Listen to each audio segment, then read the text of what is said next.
my name's Alana and I like to make things. What? Make things. Stupid. Okay, round two. Beep. Hello. If you're new here, my name's Alana and I like to make things. And if you're old here, my name is Bill. It's time to get excited because we are gonna make a wedding dress. So if you are aware or unaware, regardless of your awareness, these are the facts. I'm getting married this year.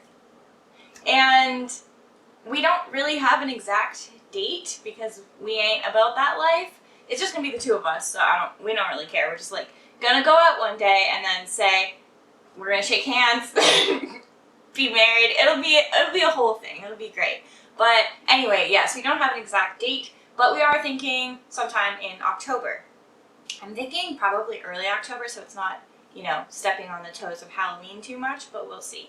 Halloween is sacred in this household. Anyway, I'm going to make my own wedding dress because I have a problem and I can't be stopped. So I finally have all of the things, or most of the things that I need to get started with it. So it's about time. For timeline purposes, today is June 2nd and we are leaving for Grenada August 6th. So I have to have the majority of the sewing done before then because I want to have a sewing machine with me in Grenada and I'll be really busy with school and stuff. So yeah, I've got 2 months to make a whole ass wedding dress. I really didn't give myself a lot of time, did I?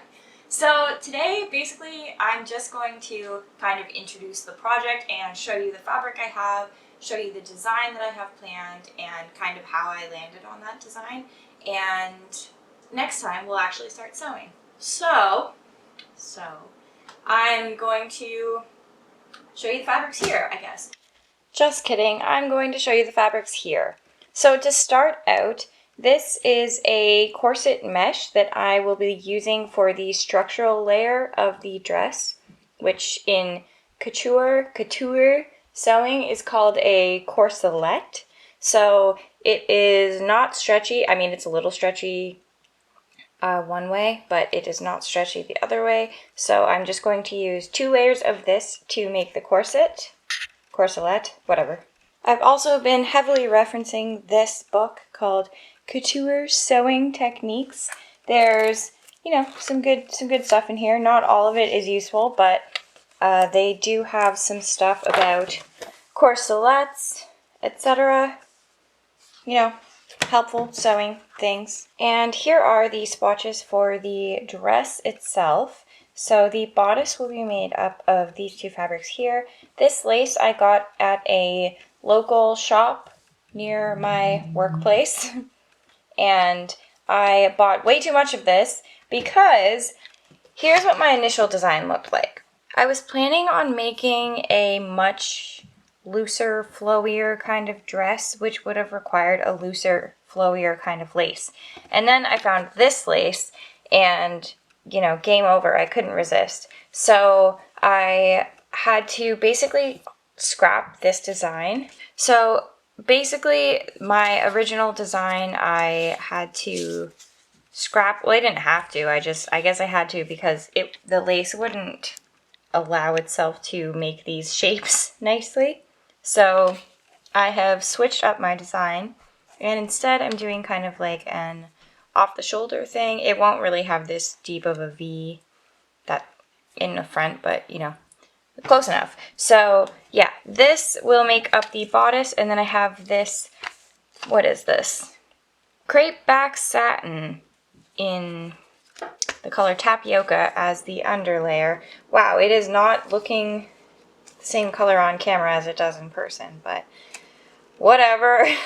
So that's the bodice. For the skirt, I have just this linen rayon for the underlayer. I thought it would be just comfy and cool to wear.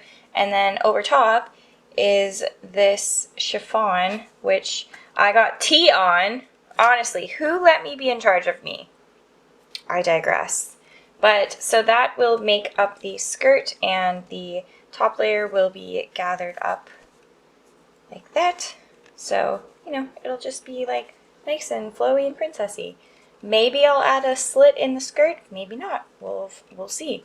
I have way too much of this because I am bad at shopping and kind of an idiot, so I'm feeling bad about that, but what can you do? I probably will end up needing 1 to 2 meters of it, and well, I got the end of the bolt, so I did get a deal on it, but I do feel like I didn't need as much as I got.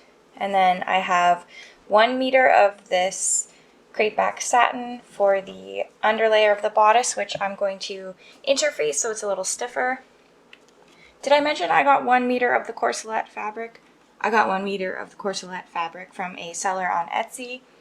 This is from Mood Fabrics as well, and this is from Fabricland. And I got 4 meters of this and 3 meters of this chiffon.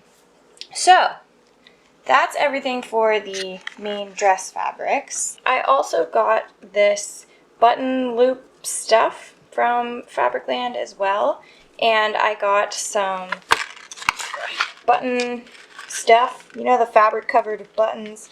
I got a bunch of kits of those so I can make a bunch of covered buttons. Hopefully I have enough satin left over to do that. We'll find out. So yeah, basically those are all of the fabrics that I have. Everything's just kind of splayed out here.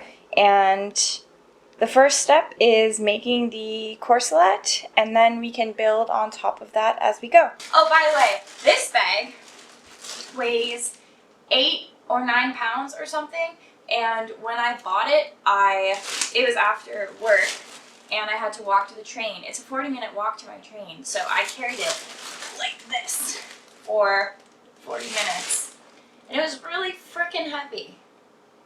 That's how much I love you, Mitchie. Nice. Or maybe that's how much I love dresses. Who knows for sure.